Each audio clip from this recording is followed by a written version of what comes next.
Hello and welcome to UK Versus. Today I'm going to be talking about my top 8 Nationals deck. I went a bit boring and I went with Mimic. Surprisingly, only one of two Mimics at EU Nationals. After topping and destroying Oceania, I expected there to be a lot more, which almost took me off Mimic. I was looking at a Rhino 1 4-check build, but quite rightly, people point out to me that if you're going into a walk the dog meta, if you're going into this high string meta where you're playing essentially 6 diff tribal and you're going to be committing 2 foundations on average per attack, you're just asking to be killed. Made perfect sense. The deck was powerful, don't get me wrong, I played it in side events and I took out a Burt 2 quite quickly because my attacks just dealt more damage than he could deal with. I went toe-to-toe with Toga 3 and I ended up in a tie. I think Rhino 1 would have been the fun choice, but I don't think it would have got me to tops. Especially once I started addressing my matchups. I went into immediately a Toga 3, Godzilla, then I ended up against... Who did I end up? I ended up going up against a lot of Zillas, a lot of Togas, and then the Burts, and it would have been very awkward and a lot of different more. It would have been a lot more difficult to deal with those decks with Rhino. So I'm glad I went Mimic, and I do thank Mike Hanneman for all his advice and how much I was bugging him over the weeks. Well, Mimic, because Mimic plays the game in an unfair way. And when you're looking at Burt 2, Godzilla, Elder Toguro, Casino, all the top things that topped EU Nats, the consistent theme is they all play the game in kind of an unfair way. Unfortunately for me, I was the person playing it the fairest in an unfair way. So Mimic is a 25 health 6-hander, not the tankiest of boys. He's just a little guy who has a static ability that says you may commit 1 foundation to help pass a check. That's very cool. But then when you pair that with their second response, after you commit a foundation, this attack gets +2 or -1 damage. Now, I messed up this one a lot. I've not played Mimic a lot. There were times I was only adding 1 damage. There was times I was taking 2 off. And I apologize to my opponents for that.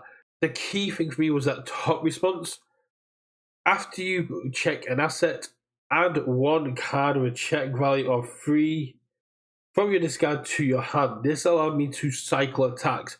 I've been playing a lot of Elder to Go at the beginning of the year, and turning assets and actions into attacks was something I really enjoyed doing, and allowed me to run very few attacks, because once in the discard, I had access to them the entire time, as we saw in my top 8 game, where Elder to Go kept using Lunar Ring. It's a very cool and very good way to play the game. Unfortunately, didn't get to progress past top 8, got taken down by Liam Chona, excellent player, and I got taken down by Emma from Of the Dobbers, who did an amazing run as Burt. Mimic, not my first choice, but a solid pick. I, as is tradition, went very defensive with this deck. So Mike initially built the list, and I then went in and did some changes, made it my own to an esque, and then went back to Mike and went, what would you change on this? The hardest part was finding the 3 runaways. I owned 1 already, but tracking down 2 more seemed quite hard, as Runaway has become quite a popular card for dealing with Burt, dealing with Godzilla, and it wasn't at a trial. Luckily, Michael McEwen, aka Apple, had 2 when he showed up, and I immediately jumped in. I'd already bought 2 class reunions from Patriot, and in the hopes of pulling one. Unfortunately, I didn't, but Apple showed up, and I was like, I was looking for his trade. You got runaways. I need them. We started our trade perfectly, and this was what was missing when I was testing. I was testing with 1 runaway. On TTS, I was testing with 3 runaways, and the 3 runaway build, having the 3 runaways definitely made a big difference. Then we have the attack package. We've got 1 gouging needle, Zero high block, which allows me to pump through momentum if I have an abundance. This did win me 1 or 2 games, just be able to burn through momentum, play this quite late on a 7, on an 8, knowing I was going to pass it because I had the actual answers to do so. And it just made strings and blocking quite easy, because there were times where my opponent was like, oh, you can't block this 6 high, and I go, cool, on a 0. The 0 block mod, just as a one-off, it was quite fun to pick up and just keep popping off with. Then I got the 3 shocking entrances. Shocking entrance is a 4 diff, 3 control, 2 low for 5 with 2 enhances. 1 that gives it +2 speed if it's the only card in your card pool. So if you start off attacking with shocking entrance, you get that additional 2 speed. And then the second enhance, which allows me to discard any card in my hand and pick up a character or an asset. This means if I've checked one of my defensive pieces, if I've checked one of my offensive pieces that I need to kind of get the ball going or to stay alive, shocking entrance allows me to do that. One of the big things with shocking entrance against Zilla was constantly picking up the T88. The T88 was allowing me to block Blue Flame Torment, block Stomp, just block these attacks where my opponent was like, I need this to connect in order to kill, and I go, cool, 0 low block, and then I'll pick it immediately back up with shocking entrance, and it was forcing my opponents to have to play around these very good block mods. As well as being 5 damage on face, cannot let it go unanswered, and it can drain some resources. This was a key card. I did cut it down from 4 to 3, but it was very crucial. Then, Dangerous Gambit. It's weird to say, this is the card everyone expects to be a Mimic, but nobody's running. Zane isn't running it. I quickly looked at David Toombs' list this morning. I didn't see any. And that is wild to me. There are times where it completely saved my life against Steve Claxton, or Claxton, what do you call him? He did a build of 3 and then did a Battle Arena. So I went, cool, start my turn, drop a Battle Arena, drop a Gambit, build in Battle Arena, blow up your Battle Arena, and now my string gets even easier.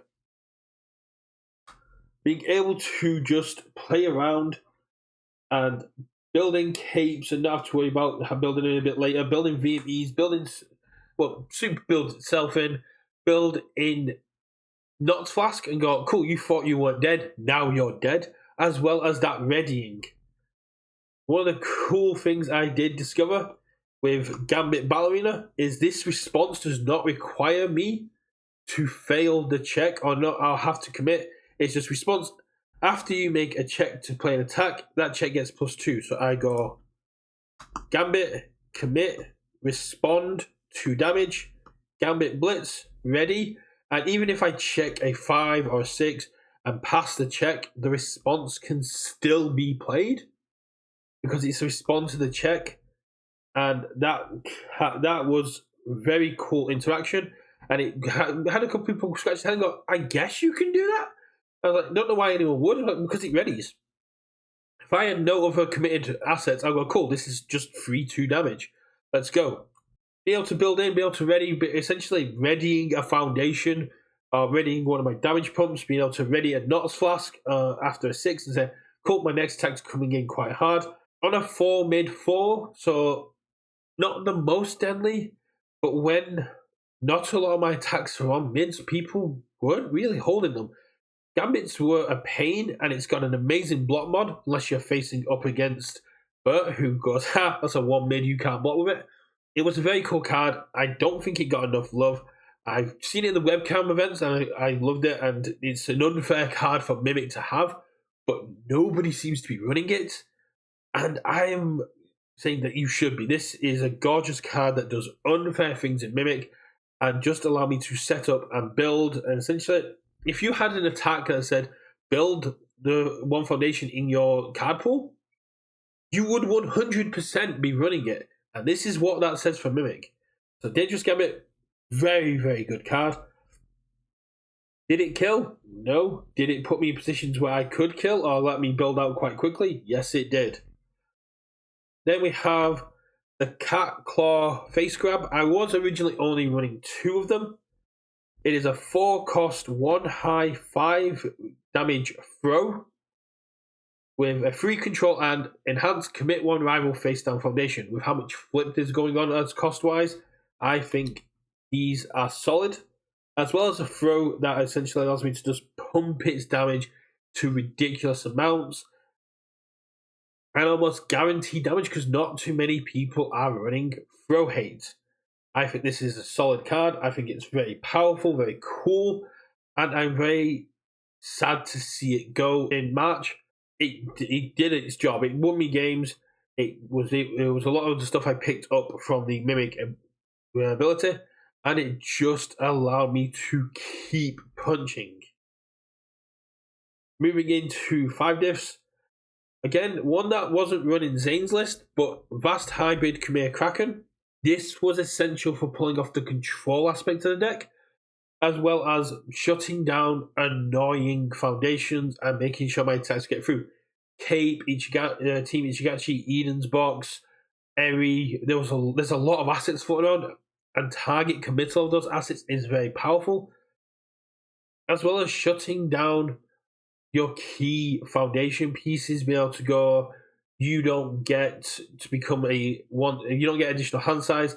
This was kind of my goal to get against Liam to shut down Sports Festival so that I could at least block stuff. It was crucial in a lot of games. Just the choice of what to commit with Kraken is huge. Sometimes it doesn't make any difference, and sometimes it can be the difference between winning and losing. Kraken is a 5 diff, 3 control, 4 high for 6 that goes into your momentum face up, has 3 enhances for momentum, gives speed, meaning that my attacks are harder to block. Commit and freeze 1 rival foundation, which allows me to turn off my opponent's defensive pieces, and enhance commit 1 rival foundation. Then we move on to a personal tech piece. Being EU and knowing that there was going to be lots of Godzillas showing up, and I think Godzilla was our most represented character, I was over prepared for Determined Advance. I was over prepared for the mid package. I was expecting mids. I kind of knew that Determined Advance was in some of the Mimic lists, like Zane's. It was in pretty much all the Zilla lists. It was in anyone who cared about Momentum's lists. So I went with one of my personal favorite cards, 3 Cheerful Uppercuts main board. Now, some people were only running 1, some people were running 2 in the side. I went with 3 main board because it's a 5 low for 4, it's a 5 diff, 3 control, 2 mid block, which means it's an omni block, apart from for Bert, because the amount of times I held this and Bert just went, yeah, it doesn't matter. It has an enhanced discard momentum. This tag is 4 damage, so it allows you to get a little bit extra kill. And response, after you block with this card, both players add the top card of their decks to their card pool. So when you're going up against Godzilla and they play Determined Advance, you're going, cool, you're playing with, you may get +2 to your next check, but you're playing with 1 progressive. You may get 1 more attack off, maybe 2, but your string is not going to go as deep as you want it to. And it was kind of there to just go, stop hitting me. If I compare a Cheerful Uppercut with a Runaway, if I can go Runaway into Cheerful Uppercut, they're playing with +2 progressive, and most people at that point are backing off. Especially when we get to the foundations and you see if they launch a third attack, I can start cycling stuff in my card pool. Then we're running 1 Trigger Transformation. Because I can keep picking up, 1 is all I really needed. It's a mid, it's very blockable, it's got 5 speed, but there's not really much speed production. And this was a closer. This was one where if my opponent's overcommitted blocking, if I was confident they couldn't get the block in, Trigger Transformation went in, and it was like, this is 20, 30, 15, 24 damage. And it was like, cool, I have 6 assets out, so he goes up by +6. Then I can commit most of those assets to pump it up by 3, 5 damage. And he goes, yeah, this is lethal on face. And that's what its goal was. It was to be lethal on face. Then last but not least, we have Colossal Detonation. I'll switch that out with one of my sideboard because it's easier to see. Colossal Detonation. 12 difficulty, 1 low block, 8 mid for 10, free control with Blitz. Commit your character. When this attack resolves, destroy all foundations in stage. This is why Kraken was key. If my opponent had a Eden box, if they had a cape, Genkai's also dealt with it, but we can't really stop Genkai's. It was a case of if they had an answer, I needed to play this first. If they didn't have an answer, this bad boy came down and it blew up the stage. It won me games. It was very hard for my opponents to recover when they had no foundations and I essentially still had them. But I did come across some people running Decay Awakened, which was kind of like the same gist. The goal of this was not to kill. It was not even to deal damage. It was purely to go, your board's going away, my board's going away, but I only have like a few foundations. And I know Kyle Rock also pulled this off, but it's even harder without any foundations. And when I played against someone who was running Hacker Extraordinaires, they will kept flipping my assets. I'm like, I need to deal with this quickly, especially when the second hacker dropped. So I went, cool, boom, pop this down, blow up all your foundations, and they just went, yeah, now I'm in trouble. I was like, yeah, because I had a minimal amount of assets thanks to the Hacker Extraordinaires keep constantly flipping them. But it allowed me time to rebuild, reset, and get going. Sheffield Uppercut for me is the MVP. I always if I can play Sheffield Uppercut, I tend to try and play Sheffield Uppercut because it is such an annoying card for my opponents to play around. And I had a great interaction with Steve Clarkso where he shuffled up and I played one of my attacks and he blocked and played the Cheerful Uppercut against me. And it was a great way to end our 2024 season because at the beginning of the year in April, when I was playing Elder to Go, we had the mirror match and I played Cheerful Uppercut against him as a block. And he just went, who plays that in Elder to Go? I went, me, because of the mirror. And just seeing him just go, who plays Cheerful? I mean, he's going, who plays Cheerful Uppercut in Godzilla? And him just going, me, because of the mirror. It's perfect symmetry. I love you, Steven. That was such a fun game for me, and you just got very unlucky. But that is the attack lineup, and I would probably just add a couple more throws, but to me, the attack lineup was kind of solid. Then we'll move on to the assets. We're running 3 Golden Tips Imperial. With the amount of low attacks that are floating around, this Big Bird's running 2, a lot of lows. We've got Blue Flame Torment, Smashing Stomp, Walk the Dog. Low blocks are very important, and to me, this is, to Mimic, this is a asset that builds an FT block with it, and because I'm an idiot, I completely forgot that it has a response at the end step. If I did not deal any damage this turn and I've played at least one attack, I can add cards to momentum. There's a couple of times where I could have won a bit more securely if I remembered that if I don't deal damage, I still get momentum, which can feed Gouging Needle, which can feed VME. Primarily, it was being played as a build on block. And speaking of build on block, as well as build on play, we have Soup. Soup is such an unfair card in this deck. Turn 1, when my character's committed, cool, I'll have a foundation. You play Determined Advance, you play your attack, I go, cool, I'll block it, build in a foundation. Start my turn, or if I get breakered, I play Soup, I build it down. Learning Standards, Airy Smiles, Teleportation Stone mean nothing to this deck because Soup just says get wrecked. Soup is a 1 cost, 1 mid block, 5 control that has a static. After you play this card, build it and enhance. Commit, your tech gets +1 damage and I gain 1 health.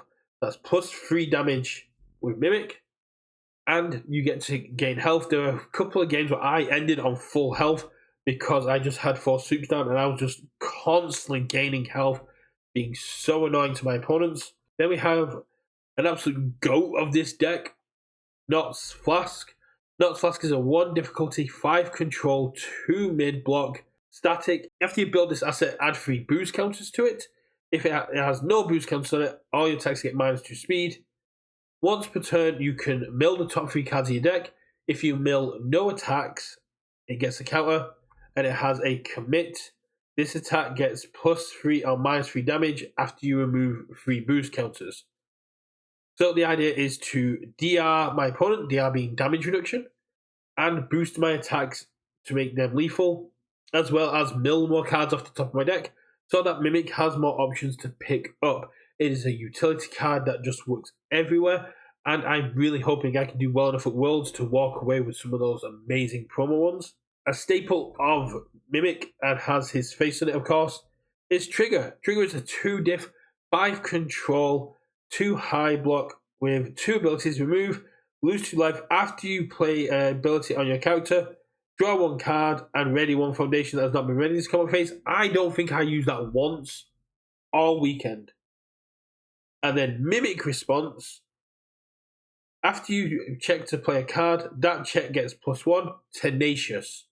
So even if it's committed to pass the check with Mimic, I can still respond to get +1 to a check I make, allow me to block faster stuff and block deeper strings, as well as play deeper strings. After that, I bumped this up from, I think, a 2 of to a 4 of with vertical maneuvering equipment. VME is a 2 diff, 5 control, 1 mid block, again, good on the mids, with 2 abilities: enhance, spend 1 momentum. This attack gets +3 and -3 speed, and then you may change its zone, as well as a commit. This attack gets +2 damage. If it's attacking if it deals damage to a backup, ready it. Didn't run into too many people playing backups. Don't know if that was intentional, I just got quite lucky. But just being able to go, here's +4 damage with Mimic after burning through all momentum was very powerful, and +4 damage is not to be sniffed at. And the defensive capability, when I'm running Soup, when I'm running Cheerful Uppercut, just being able to go, cool, make this a mid, give it minus speed, and then build in, stuff your card pool, get wrecked, kind of. Then, controversially, and people did try to talk me out of it a little bit, 2 battle arenas. Battle arena is a terrain. Terrain is a unique keyword that says only 1 terrain can exist on either player's stage. So if my opponent has a terrain and I have a terrain, the one that was played last wins. So if, as with this Steve example, when he played his battle arena, when I play mine, his goes to discard. It's a 2 diff, 5 check, 2 mid block with a static. At the end step, if a player dealt damage, they may add the top card of deck to momentum. And the response commit, after you make a check to play an attack, that check gets +2. So you commit and you can get +2 to your check. And as I pointed out earlier with Dangerous Gambit, you ready that back up and you get to do it again for your next attack, meaning that I get to save up a lot of resources, and it makes playing Colossal Detonation a lot easier. The momentum was very key for VME, being able to turn 1 momentum into 2, very cool, and it was all about just that utility of resources, and that committed cost getting me damage with Mimic, very cool. Now, this is one I added after speaking with Zane, and it was one I was considering already. T88, a 2 diff, 5 control, 0 low block with an enhance. Commit, your rival mills 1. If they mill a foundation, their next check gets -1. If they mill anything else, your next check gets +2. This was great for stringing, this was great for defense, and this was great for dealing with people like Rodan and other people that like to stack the top card of the deck, like having the top card of discard being something like this. Didn't run into a Vash, but kind of like Vash Wolfwood kind of aspect, kind of thing. I'll just be able to go, no, you don't get that. We're turning that off. Mill top card. Are you going to make my check to block or my next check to attack easier? or your next check to attack or block is going to get harder, as well as 2 damage or -1 damage with Mimic. T88, absolute legend. I'm so happy this, kept picking it up for blocks. Could not be happier that I added this. I initially really only added 1, but the last minute before I submitted, I went, no, I'm going to put 2 in, and I do not regret it.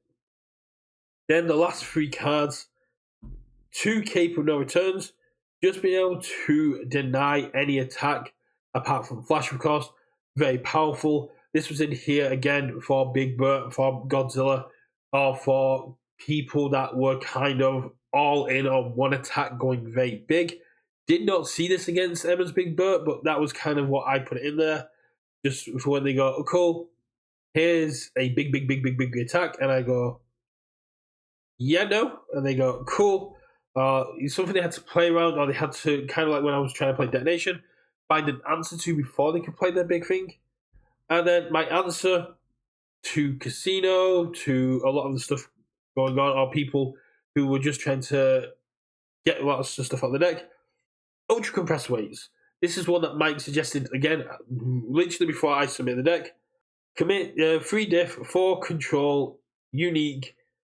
Response commit after your attack deals damage. Choose one committed rival foundation. While this card is committed, the chosen foundation cannot be readied, and remove. When an attack is played, it cannot leave its owner's card pool during the combat phase. Playable while committed. So you can commit, once you deal damage, you can commit it and go, this foundation or this foundation don't ready, which is very good for dealing with things like passing through walls. And then when they play an attack that will either kick itself or remove itself, you go, nope, that's to stay in the card pool. You're playing with more progressive. Please stop hitting me. Only running one of these. I have got another in the side. It was a great last edition. It was my line to kind of beat Liam Chorner in the top 8, but unfortunately, never quite got it to pop off, which is a real shame. Kind of a standard asset build. There's some missing, like Fancy Feast or Takoyaki, that could have gone in here, but to me, these are the assets I was most comfortable with playing. I don't think there was a single asset that I put in that didn't actually do something to help me out throughout the game. Now, I am running foundations, much to Kyle Rock's disgust. I'm running a few foundations. Not too many foundations overall, but still a decent amount. I'm running one incredible display to deal with Genkais, to deal with Echo, to deal with Breaker, to just stop responses as and when I need them. One Chivalrous Thief, because Mimic does have the villain trait, and although I never use the top ability, I should probably quick blow these. Echo Display is a 2 diff 5 control with 2 responsibilities. Commit. After you block with a foundation, you can pick it back up, giving you more stuff to block with. And commit. Spend momentum. After a non-character responsibility is played, cancel it. So Genkai's, Breaker, Echo, anything that's a green ability gets stopped. Apart from an asset ability, because now though they're green cards, I'm on about the green highlight. Chivalrous Thief is a 2 diff 5 control with response, commit. Before your end phase, add 1 attack with a printed speed of 2 or less from your card pool to your momentum. And then villain form, once per turn, spend 1 momentum, your rival spends 2. This card won me the match against Conor Middlegrass, who got top 4. He had 2 momentum and 2 foundations up, and I just immediately went, first form, get rid of that. Get rid of your momentum. And he's like, yeah, okay, I think that's game. I was like, yeah, I'm going to just keep punching until you can't do anything, because there's no +2 to the check. Long range support was very good against decks where I could start to read how the attacks were coming. So if they had no highs, if they had no lows, it allowed me to take a little bit of damage thanks to my DR or half blocking, and then go, cool, I'll discard, I'll pick up, or get a little bit more towards sculpting for my next turn. Horrifying Realization was a great one. There were many times I didn't need as many foundations in my hand, or if there was assets such as golden tips, which doesn't do anything offensively, and I could discard it to go try and dig for something else. The big thing was I'm not running many attacks, and it was about getting rid of stuff in my hand as well as getting my opponent off their sculpting. I would often get them down to one card in hand and then do it. So I can guarantee that I got everything they were trying to sculpt out of their hand. Struggling with studies. So High-Fi Realization is a 1 diff, 5 control, 2 mid block form. Flip, each player discards a card, draw a card. That's why you can do it at form speed. Your opponent doesn't really get into out of it.